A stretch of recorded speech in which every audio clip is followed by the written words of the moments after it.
Friends, చాలా valuable information మీకు అందరికీ పనికొచ్చేది. ఇప్పటివరకు విమాన ప్రయాణాల్లో మాత్రమే లగేజీపై నియంత్రణ ఉంది, కానీ ఇక నుంచి రైలులో కూడా నియంత్రణ ఉండబోతోంది. ఆల్రెడీ కొన్ని రైల్వే స్టేషన్లో ప్రయోగరాజ్ కానీ, కాన్పూర్ సిటీ, అలాగే మిర్జాపూర్, గోవిందపూర్ ఇలాంటి ఒక 4-5 స్టేషన్లలో ప్రయోగాత్మక త్వరలో మొదలు పెట్టబోతున్నారు.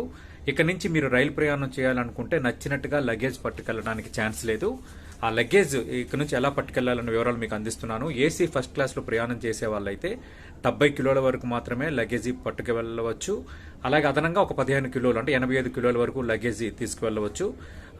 అదనపు రుసుము చెల్లించి 150 కిలోల వరకు ఏసీ ఫస్ట్ క్లాస్ ప్రయాణికులు లగేజీ తీసుకెళ్లవచ్చు. అలాగే సెకండ్ క్లాస్ అయితే 60 కేజీల వరకు మాత్రమే నియంత్రణ ఉంది.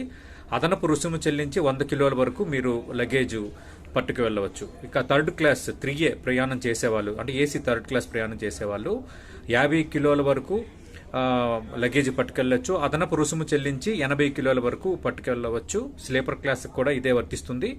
అలాగే జనరల్లో ప్రయాణం చేసేవాళ్ళు ఇక్కడ నుంచి 45 కిలోల వరకు మాత్రమే లగేజ్ పట్టుకు వెళ్ళాలి. అదనపు రుసుము చెల్లించి 70 కిలోల వరకు మీరు లగేజ్ పట్టుకెళ్ళవచ్చు. ఇక్కడ నుంచి మీరు రైల్వే స్టేషన్స్కి వెళ్ళేటప్పుడు అంతకంటే గతంలో అంటే ఎయిర్పోర్ట్స్లో లాగే కొంత ముందుగా వెళ్ళాలి. ముందుగా వెళ్ళిన తర్వాత అక్కడ చెక్ చేస్తారు. లగేజీ చెక్ చేసిన తర్వాత ఒక టోకెన్ ఇస్తారు. దాని తర్వాత మాత్రమే మీకు స్టేషన్లో అనుమతిస్తారు. త్వరలో ఈ రూలు అమల్లోకి రాబోతోంది.